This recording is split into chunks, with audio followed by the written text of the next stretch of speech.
It was an understated statue, Canada's first Prime Minister on a park bench in the cradle of Confederation, Charlottetown. Now it's gone, removed by workers after a city council vote. In its place, dozens of children's shoes signifying the disturbing discovery of bodies buried at the residential school in Kamloops, BC. Macdonald was a proponent of residential schools, and Indigenous leaders say his role as a nation builder cannot ignore that fact. History has taught a side of story which makes it look good. There's another side of the story which isn't very well received. History is a one-sided snapshot of the way things were. The removal symbolizes the reckoning that is forcing Canadians to come to terms with the figures who built the country, but also entrenched policies that abused and damaged First Nations. Ryerson University, named for Egerton Ryerson, who helped design the residential school system, is under pressure to change the school name and to remove his statue.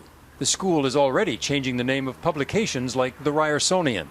The University of British Columbia is reviewing an honorary degree given to Catholic Bishop John Fergus O'Grady, who was the principal at the Kamloops Residential School.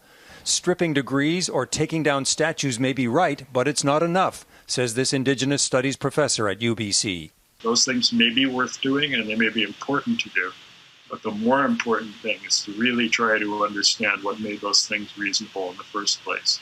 Getting Canadians to truly understand is a challenge. BC's premier called the discovery of bodies in Kamloops unimaginable.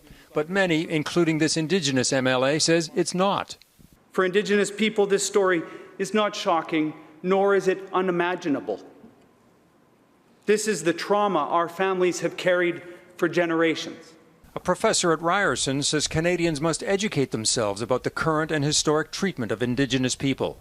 Canadians are part of the problem, and they need to be intentional about how not to be part of the problem, and also to advocate the proper authorities to take up their responsibilities to end it. And, say Indigenous leaders, part of reconciliation must hold honoured figures like John A. Macdonald to account, because how Indigenous people were treated must be central to the story of this country. Eric Sorensen, Global News, Toronto.